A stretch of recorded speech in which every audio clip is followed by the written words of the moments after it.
dengan penuh rasa syukur dari donasi jemaat semua, baik itu gerakan mie instan, mengumpulkan ke gereja maupun beras, teman-teman pemuda akan segera membagikan kepada mereka yang terdampak. Semoga menjadi berkat. Terima kasih.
Warta Gereja Minggu 3 Mei tahun 2020.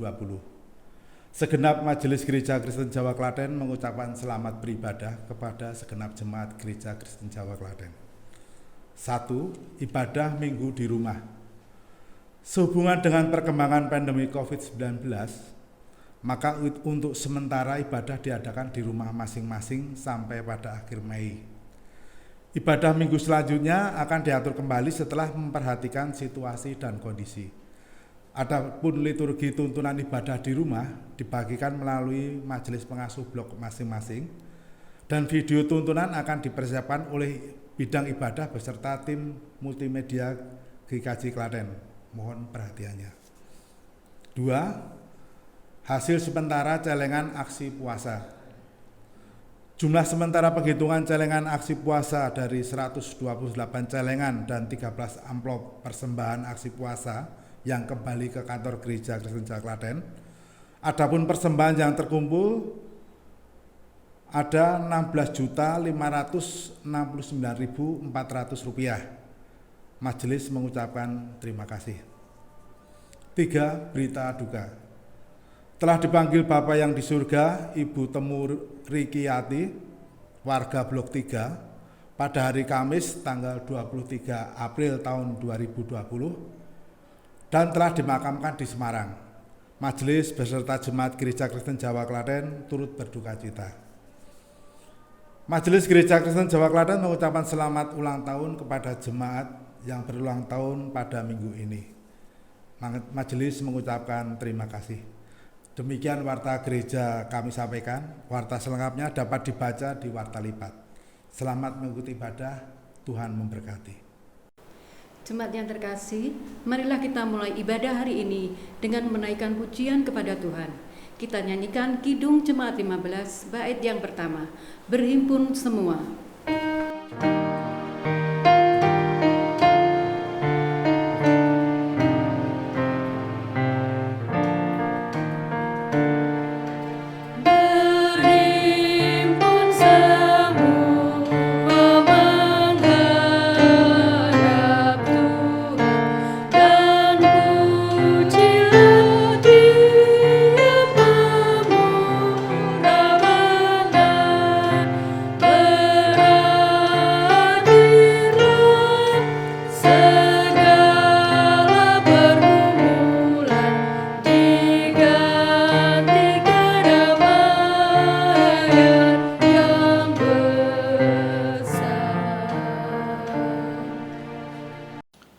Jemaat sekalian, kita bersama memasuki ibadah hari ini, Minggu 3 Mei 2020, Minggu Paskah yang keempat. Mari dengan penuh rasa syukur kita mulai ibadah bersama keluarga kita masing-masing. Dipersilahkan untuk berdiri. Selanjutnya, marilah ibadah ini kita khususkan bersama-sama dengan mengaku di dalam hati kita demikian: Tuhan Allah, Sang Pencipta langit dan bumi, adalah sumber pertolongan kita. Kasih karunia Allah Bapa dan damai sejahtera Tuhan Yesus bersama persekutuan Roh Kudus menyertai saudara sekalian. Amin. Dipersilahkan untuk duduk kembali. Marilah kita memuji nama Tuhan disertai dengan rasa syukur atas berkat yang Tuhan berikan bagi keluarga kita hari ini. Bersama-sama kita memuji Tuhan dari Kidung Jemaat 17 bait pertama. Tuhan Allah hadir.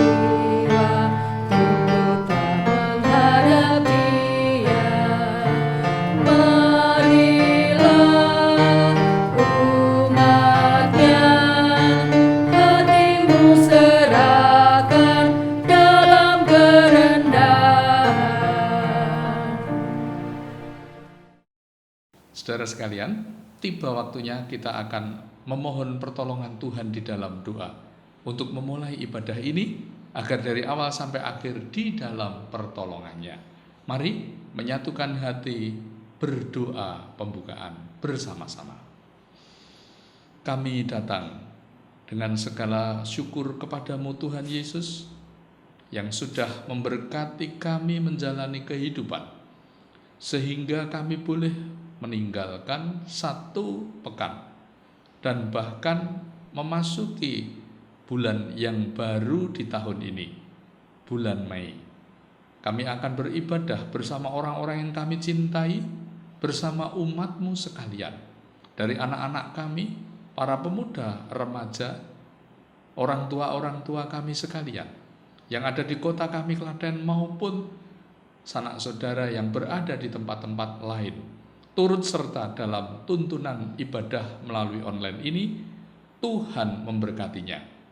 Hamba-Mu yang Kau utus menuntun rangkaian pelayanan ibadah hari ini, urapi dengan Roh Kudus, beri kemampuan dan kesanggupan, dan seluruh pelayanan yang kami lakukan hari ini berkenan di hadapan-Mu. Inilah doa disertai dengan syukur.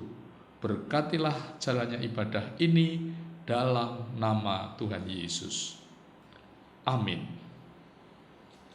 Kita lanjutkan, saudara sekalian, menerima pembacaan hukum kasih dari Tuhan. Marilah kita memperhatikan sebagaimana Tuhan Yesus nyatakan hukum kasih di dalam Injil Matius pasal 22. Ayat yang ke-37 hingga ayat yang ke-40. Demikian Tuhan Yesus bersabda. Jawab Yesus kepadanya, kasihilah Tuhan Allahmu dengan segenap hatimu, dan dengan segenap jiwamu, dan dengan segenap akal budimu. Itulah hukum yang terutama dan yang pertama. Dan hukum yang kedua yang sama dengan itu ialah, kasihilah sesamamu manusia seperti dirimu sendiri. Pada kedua hukum inilah tergantung seluruh hukum Taurat dan kitab para nabi. Mari bersama menyesali dosa melalui nyanyian penyesalan dosa, Kidung Jemaat 40 bait 1 dan 4. Ajaib benar anugerah.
Dengan rasa syukur, kini mari kita perhatikan dan terima bersama-sama pembacaan berita anugerah dari 1 Petrus 2 ayat 20 sampai dengan 21. Yang demikian bunyinya.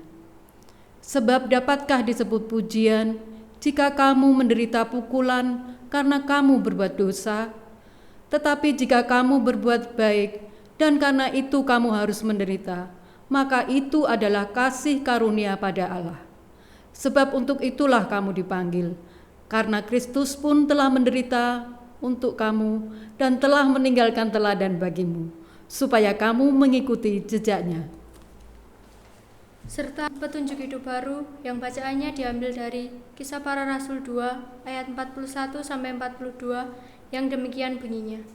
Orang-orang yang menerima perkataannya itu memberi diri dibaptis, dan pada hari itu jumlah mereka bertambah kira-kira 3.000 jiwa.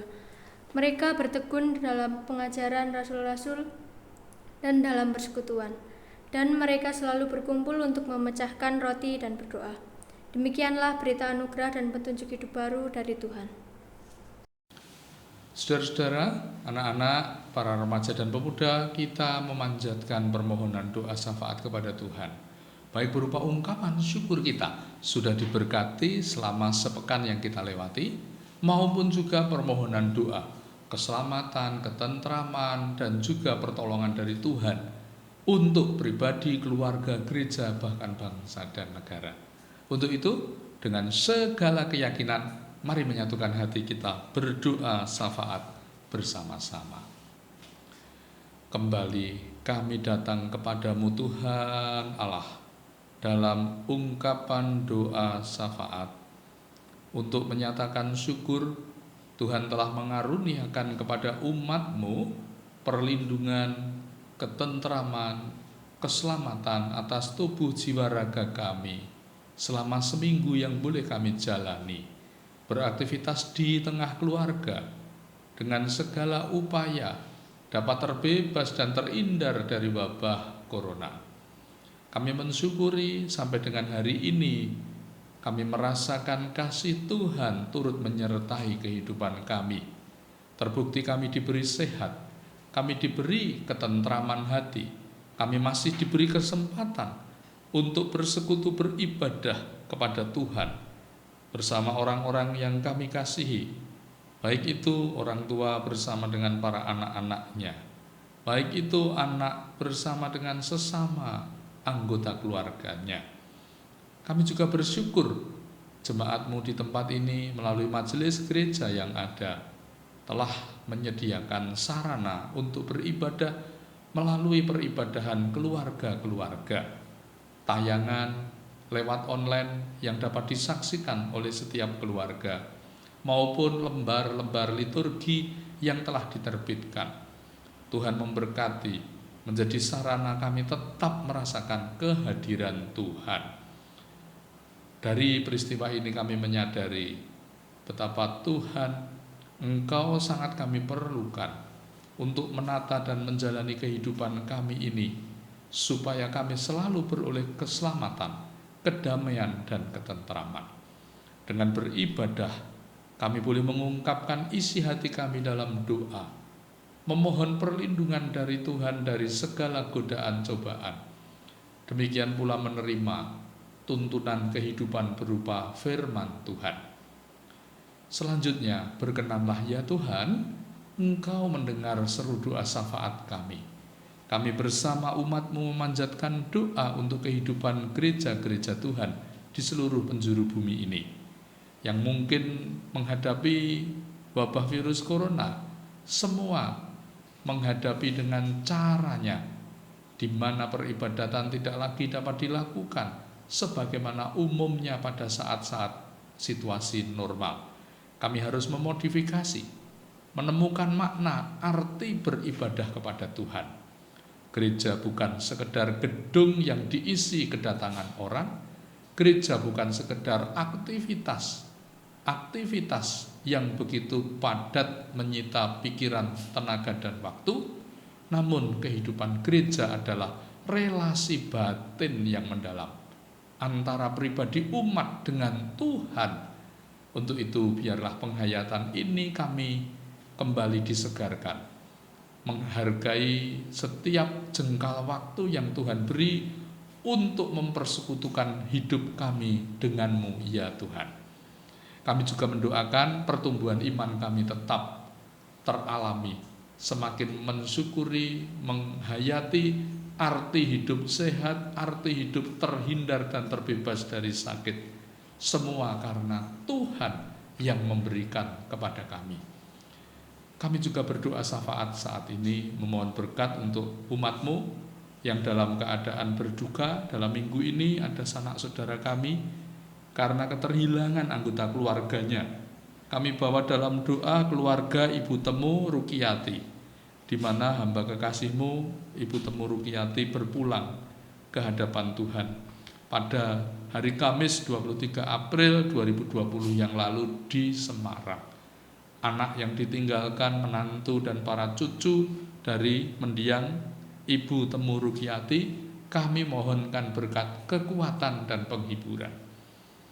Kami juga berdoa saat ini mohon berkah untuk bangsa negara kami, dari pucuk pimpinan, Bapak Presiden, Wakil Presiden, jajaran para menteri, di pusat pemerintahan ibu kota sampai di daerah-daerah, semua dalam keadaan diberi kekuatan dan kesanggupan menata dan menghadapi wabah virus yang ada. Kami doakan juga lapisan masyarakat secara keseluruhan. Kiranya Tuhan Engkau memberkati, diberi daya tahan tubuh yang kuat dan sehat, diberi kesanggupan beradaptasi dengan segala keputusan yang harus berlaku dan berlangsung. Pembatasan sosial berskala besar berdampak kepada ruang kerja, ruang usaha, pendapatan ekonomi masyarakat secara keseluruhan, baik para pengusaha, baik para pekerja, sampai kepada buruh tenaga lepas harian. Semua merasakan dampaknya. Untuk itu kami memohon pertolongan di dalam kesabaran, mampu beradaptasi, bergeliat, mempertahankan kehidupan.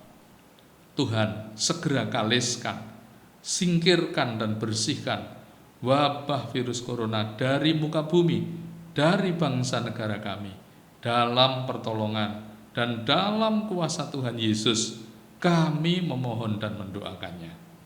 Selanjutnya kami mohon kedamaian dalam menjalani kehidupan seminggu ke depan. Tuhan sertai keluarga demi keluarga hidup dalam rukun, dilimpahi rezeki, dijauhkan dari gangguan keamanan, menjalani hidup dengan penuh syukur.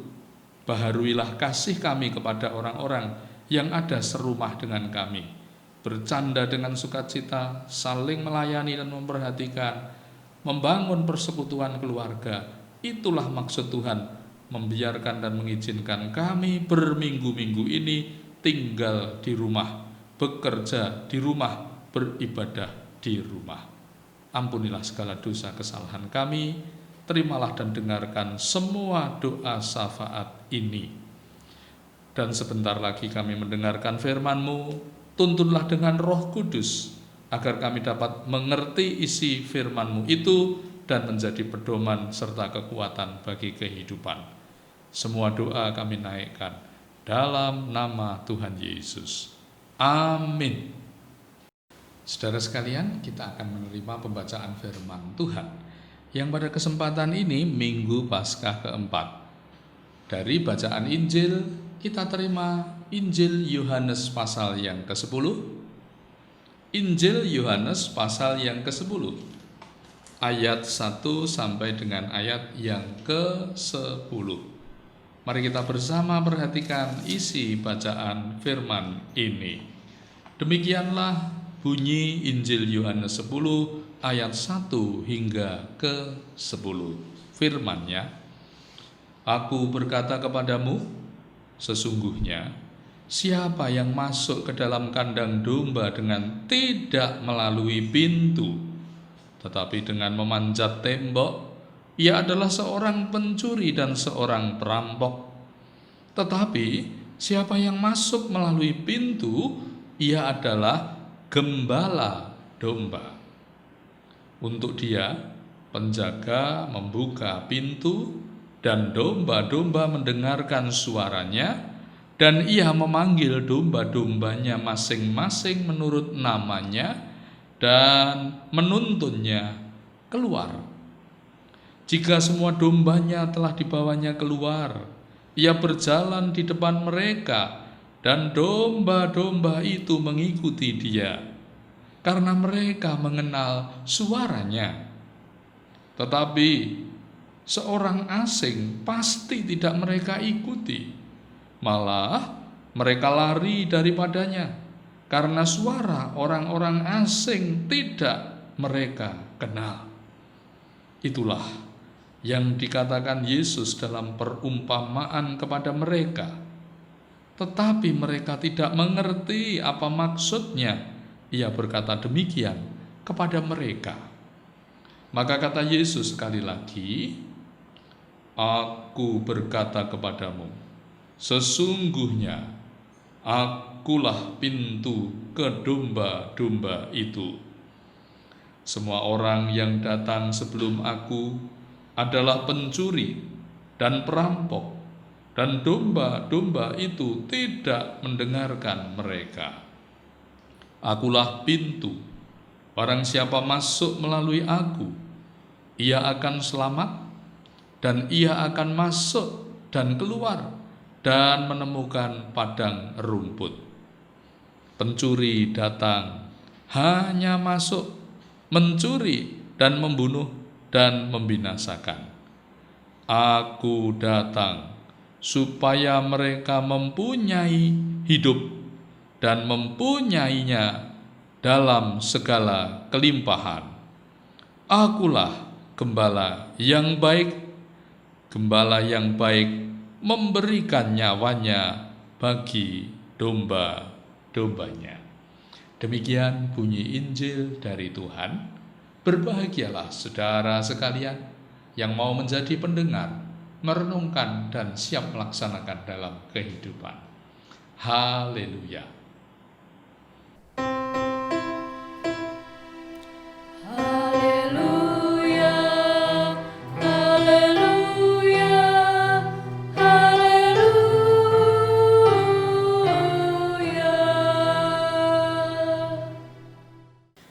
Saudara-saudara sekalian, kita sudah menerima pembacaan firman perihal gembala yang baik.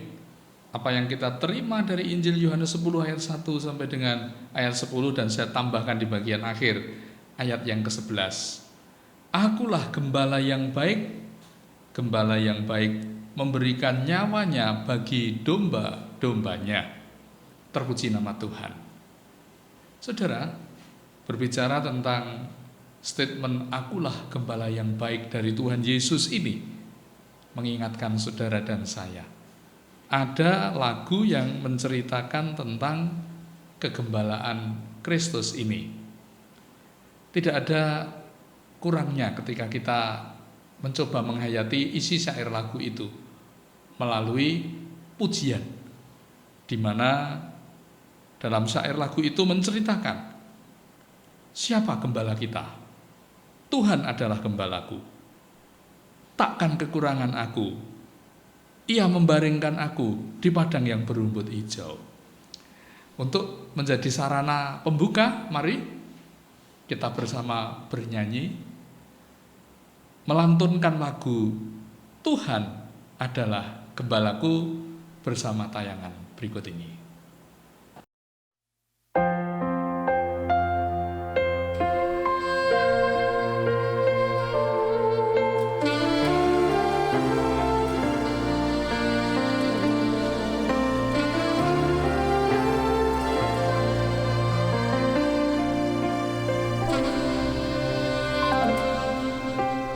Tuhan adalah gembalaku,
Dalam syair lagu tadi, bagian terakhir, sekalipun aku berjalan dalam lembah kekelaman, aku tidak takut bahaya, karena Tuhan yang menjaga atau menyertai kehidupanku. Saudaraku yang saya kasihi, anak-anak dan para remaja pemuda, hidup saudara dan saya berjalan tidak sendiri, tapi di dalam penggembalaan atau di dalam asuhan tangan Tuhan Yesus, Sang Gembala yang baik. Melalui bacaan Injil ini tadi kita mengenal 3 bagian. Yang pertama, mengenali Yesus sebagai pintu masuk menuju kawanan domba-domba.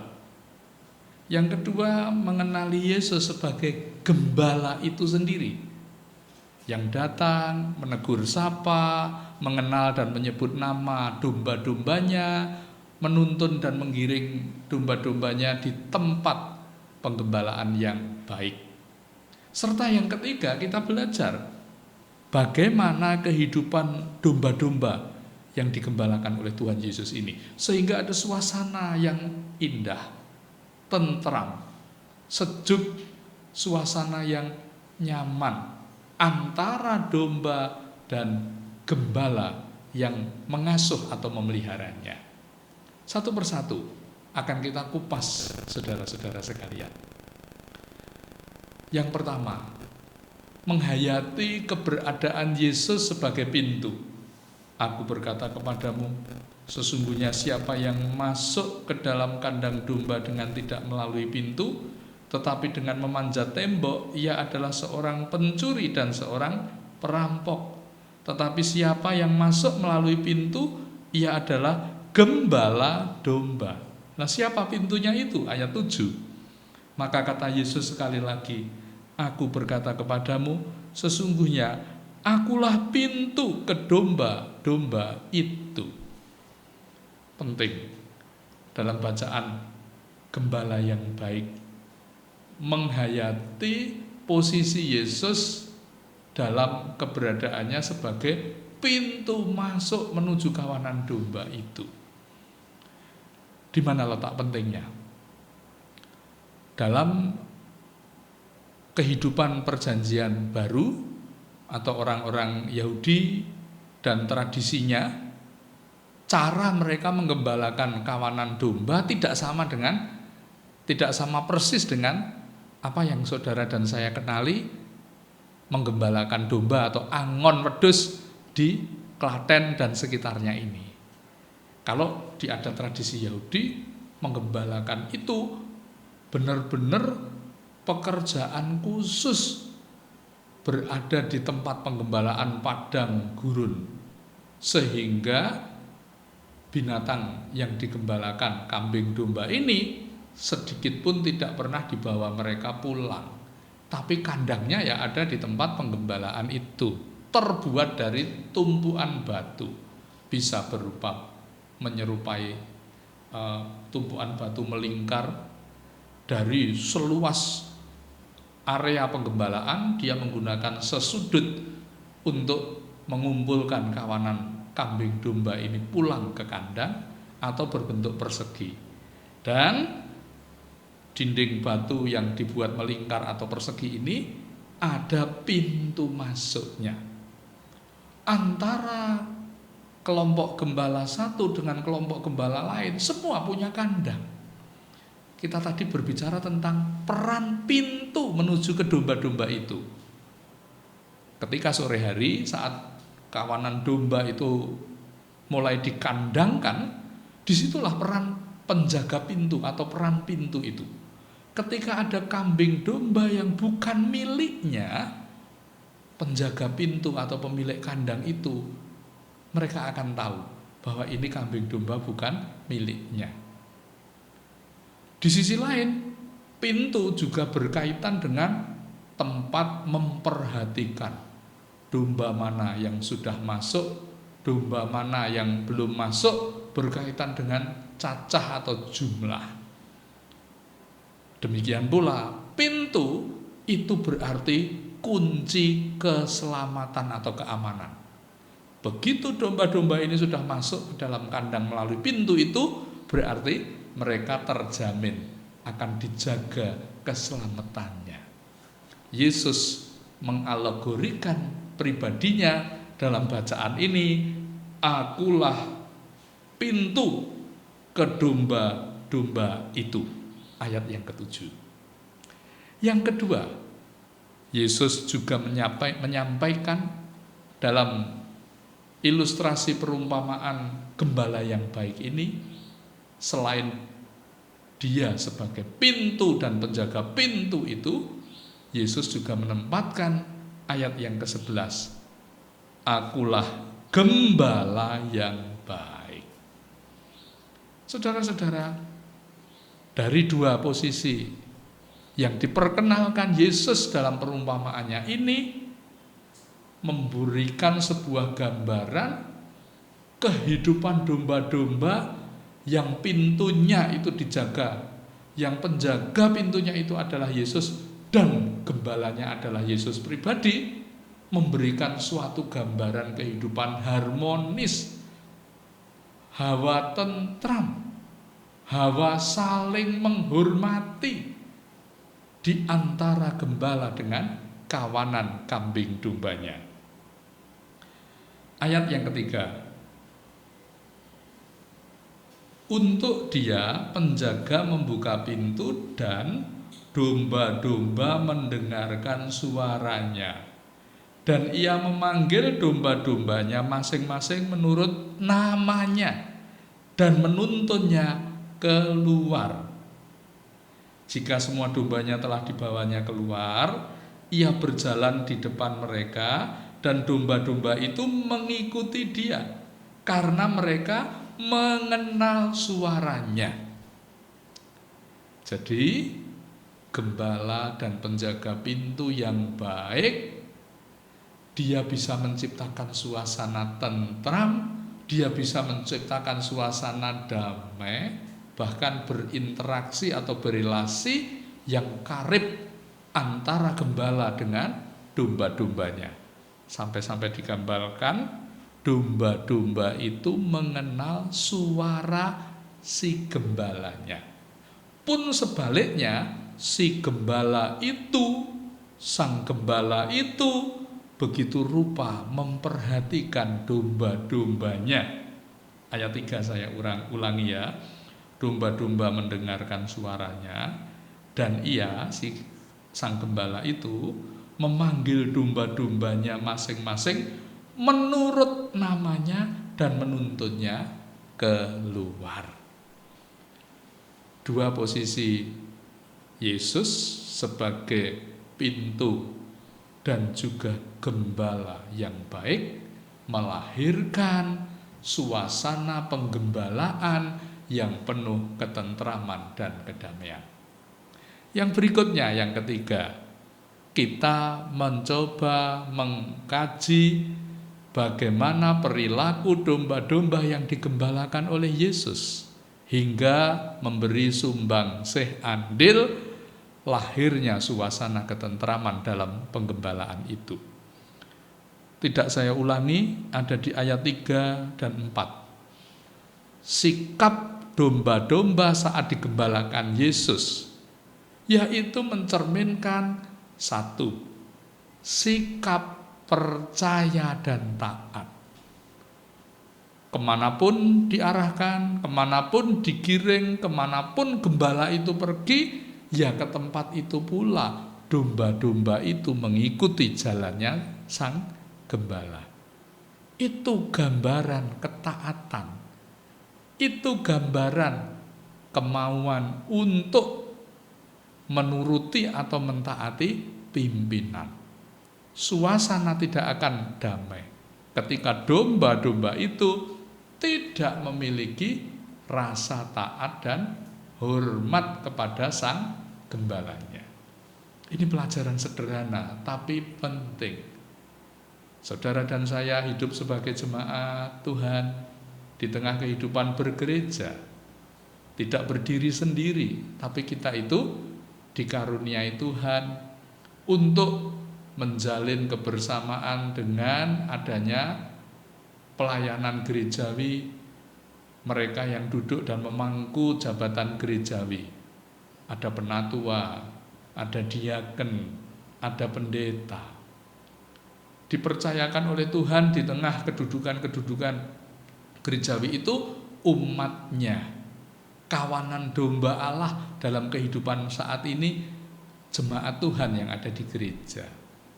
Kita bisa belajar sebagai jemaat meneladani perilaku domba-domba dalam ilustrasi Tuhan Yesus yang ditulis oleh Injil Yohanes ini, yaitu domba-domba yang memiliki rasa hormat dan taat kepada gembalanya, akan memberi sumbangsih ketentraman, suasana harmonis, suasana nyaman.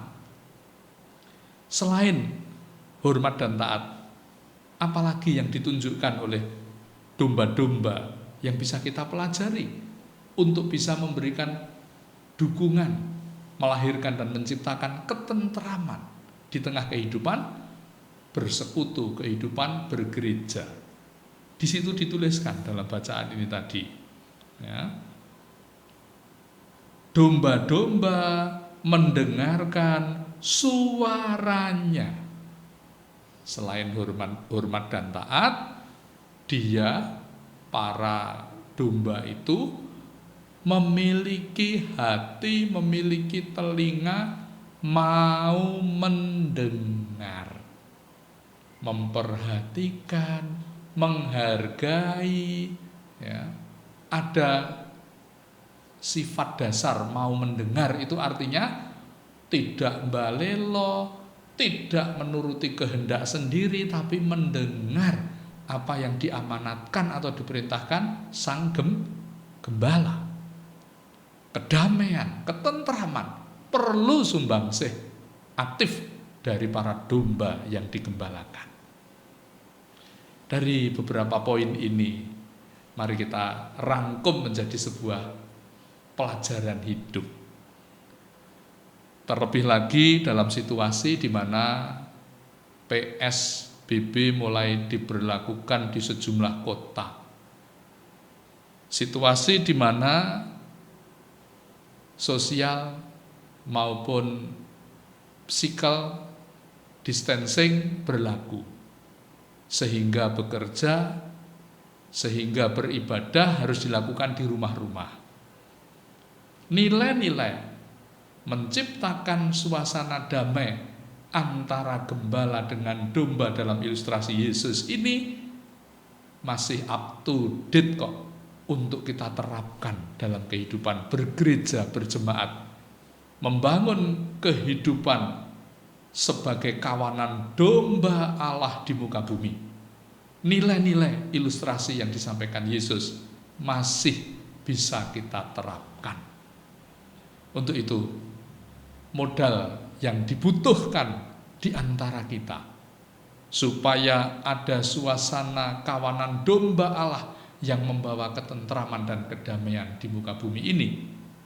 Mari kita belajar dari apa yang diajarkan dalam perumpamaan Tuhan Yesus melalui Injil Yohanes ini. Menempatkan pribadi Yesus menjadi gembala kehidupan kita, sang penjaga dan pintu masuk dalam kawanan domba. Aplikasinya, kita hidup bergereja harus memiliki sikap dasar menempatkan Kristus sebagai pemimpin hidup kita. Tentu kehadiran Kristus sebagai pemimpin dalam hidup kita, saudara, beliau tidak hadir lagi atau Kristus tidak datang lagi dalam rupa fisik, tapi beliau hadir, Kristus hadir melalui jabatan-jabatan pemimpin gerejawi yang ada. Wajah Kristus ada di dalam para penatua, Bapak Ibu penatua. Wajah Kristus ada di jabatan diaken, Bapak Ibu yang menjabat diaken. Wajah Kristus hadir ada di pendeta. Penatua, diaken, pendeta, representasi kehidupan Kristus sebagai guru, nabi, dan juga imam, di mana bertanggung jawab untuk mengajarkan kebenaran firman Tuhan, memelihara hidup rohani umatnya, dan juga mewartakan kebenaran firman Tuhan ke tengah dunia ini. Ada di pundak para penatua, diaken, dan pendeta. Mari kita membangun kehidupan bersekutu kita, kehidupan bergereja kita. Walaupun saat ini dalam suasana yang tidak mudah, nilai-nilai peribadahan dan nilai-nilai kejemaatan kita harus mengalami tata kehidupan dan tata kelola yang baru. Dulu semua dikerjakan dengan metode bertemu, dulu semua dikerjakan dengan saling berjumpa. Tapi sekarang bagaimana dalam konsep penggembalaan tapi tidak saling bertemu, namun tetap ada nilai hormat dan taat, ada nilai mau mendengar.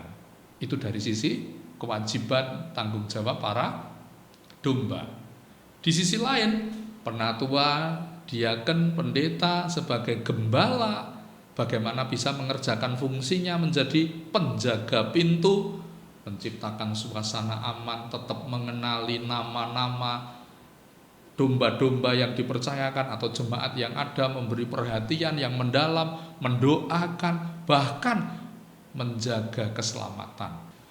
Dengan menciptakan suasana antara gembala dengan domba seperti yang saya sampaikan di depan tadi, maka kehidupan bersekutu kita akan seperti yang Tuhan Yesus janjikan. Ayat yang ke-10 bagian terakhir. Pencuri datang hanya untuk mencuri dan membunuh dan membinasakan. Aku datang supaya mereka mempunyai hidup dan mempunyainya dalam segala kelimpahan. Jadi saudara, buah yang akan kita tuai ketika mampu menciptakan suasana harmoni antara gembala dengan para domba, seperti Tuhan Yesus janjikan, semua akan menerima keadaan hidup yang penuh dengan damai sejahtera dan hidup di dalam kelimpahan.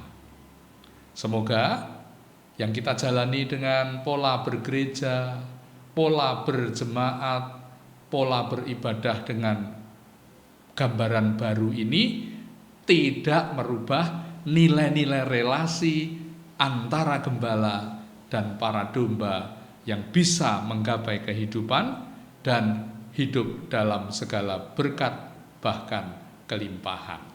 Tuhan menyertai kehidupan saudara. Damai, keselamatan, ketentraman selalu ada dalam kehidupan jemaat sekalian. Amin. Selanjutnya mari kita mengambil waktu untuk menghayati dan menempatkan seluruh firman ini di hati dengan mengambil waktu saat teduh secara pribadi. Saat teduh dimulai.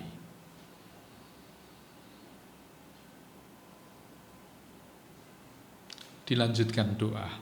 Kami mengucap syukur Tuhan sudah menyertai kami dengan firman-Mu, dan biarlah kami boleh merasakan firman ini membaharui kehidupan kami, tetap membangun kehidupan gereja, berjemaat, bersekutu, berelasi antar umat dengan Tuhan seperti domba dengan gembala yang baik, agar suasana damai, ketentraman dan kesejahteraan terjadi di tengah hidup kami. Dengan penuh rasa syukur dalam nama Tuhan Yesus, doa kami panjatkan. Amin. Selanjutnya saudara, kita diberi waktu untuk bersyukur kepada Tuhan dengan menghaturkan persembahan yang sudah saudara persiapkan, disertai dengan bacaan penuntun. Roma 12 ayat yang pertama, firman Tuhan berkata, "Karena itu saudara-saudara, demi kemurahan Allah aku menasehatkan kamu, supaya kamu mempersembahkan tubuhmu sebagai persembahan yang hidup, yang kudus, dan yang berkenan kepada Allah. Itu adalah ibadahmu yang sejati." Disertai rasa syukur yang mendalam, haturkanlah persembahan saudara masing-masing dengan pujian pengiring 319 393 bait yang pertama. Kidung Jemaat 393 bait pertama, Tuhan betapa banyaknya.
Marilah saudara-saudara, kita membawa rasa syukur persembahan ini kepada Tuhan dengan berdoa persembahan. Saya mohon saudara untuk berdiri. Mari kita berdoa bersama. Inilah ya Tuhan rasa syukur kami. Setelah kami menerima pemeliharaan rohani berupa makanan bagi roh kami, yaitu firman-Mu, kami dipelihara oleh Tuhan. Kami syukuri Tuhan Yesus, Engkaulah gembala kami yang baik. Melalui para majelis, yaitu penatua, diaken dan pendeta di gereja ini, kami menerima penggembalaan Kristus. Jadikanlah umat-Mu di sini semua domba-domba yang hormat, yang taat, yang mau mendengar para gembala kami, supaya kami hidup dan hidup di dalam damai sejahtera, hidup di dalam kelimpahan berkat Tuhan. Ini kami haturkan persembahan syukur umat-Mu yang sudah dipersembahkan Tuhan sucikan, baik itu hari Minggu mengucap syukur dalam ibadah maupun persembahan-persembahan istimewa lainnya sebagai wujud hormat dan syukur umat kepadamu. Diterima oleh tangan Tuhan, diberkati, membawa dampak hidup jemaat semua di dalam berkah Tuhan. Ada hal yang tidak berkenan dalam kami menaikkan ungkapan persembahan ini, Tuhan berkenan mengampuni. Segala puji dan hormat, doa dan syukur kami haturkan dalam nama Tuhan Yesus, dan kini kami memanjatkan doa seperti yang Tuhan Yesus ajarkan kepada para murid. Doa Bapa kami. Bapa kami yang ada di surga, dikuduskanlah nama-Mu, datanglah kerajaan-Mu, jadilah kehendak-Mu di bumi seperti di surga. Berikanlah kami pada hari ini makanan kami yang secukupnya, dan ampunilah kami akan kesalahan kami, seperti kami juga mengampuni orang yang bersalah kepada kami. Dan janganlah membawa kami ke dalam pencobaan, tetapi lepaskanlah kami daripada yang jahat, karena Engkaulah yang mempunyai kerajaan dan kuasa dan kemuliaan sampai selama-lamanya. Amin. Masih tetap dalam keadaan berdiri, saudara, mari bersama dengan umat Tuhan di segala tempat dan abad kita menyatakan pengakuan iman percaya, mengucapkan bersama-sama pengakuan iman rasuli. Aku percaya kepada Allah Bapa yang Maha Kuasa, Khalik langit dan bumi, dan kepada Yesus Kristus anaknya yang tunggal Tuhan kita, yang dikandung daripada Roh Kudus, lahir dari anak darah Maria, yang menderita di bawah pemerintahan Pontius Pilatus, disalibkan, mati dan dikuburkan, turun ke dalam kerajaan maut. Pada hari yang ketiga, bangkit pula dari antara orang mati, naik ke surga, duduk di sebelah kanan Allah Bapa yang Maha Kuasa, dan akan datang dari sana untuk menghakimi orang yang hidup dan yang mati. Aku percaya pada Roh Kudus, gereja yang kudus dan am, persekutuan orang kudus, pengampunan dosa, kebangkitan daging, dan hidup yang kekal. Kini kita akhiri bersama ibadah dengan mengarahkan hati saudara kepada Tuhan. Marilah kita akhiri ibadah saat ini dengan penuh rasa syukur, dan kini terimalah pengutusan serta berkat dari Tuhan. Akhirilah ibadah ini dengan penuh rasa syukur, senantiasalah hidup sebagai kawanan domba Allah di muka bumi, hidup dalam hormat dan taat kepada para pemimpin, mau mendengar supaya saudara semua hidup di dalam keselamatan dan kelimpahan berkat Tuhan. Turunlah atas saudara sekalian kasih karunia Tuhan Yesus Kristus dan kasih Allah Bapa serta persekutuan Roh Kudus memberkati dan melindungi kehidupan saudara dari sekarang ini sampai selama-lamanya. Amin. Dipersilahkan untuk duduk bersaat teduh, masing-masing mengambil waktu untuk menghayati dan merenungkan seluruh rangkaian ibadah hari ini. Semoga saudara hidup dalam damai sejahtera, aman selamat, sekarang sampai selamanya. Sampai bertemu dalam peribadahan yang akan datang. Tuhan memberkati.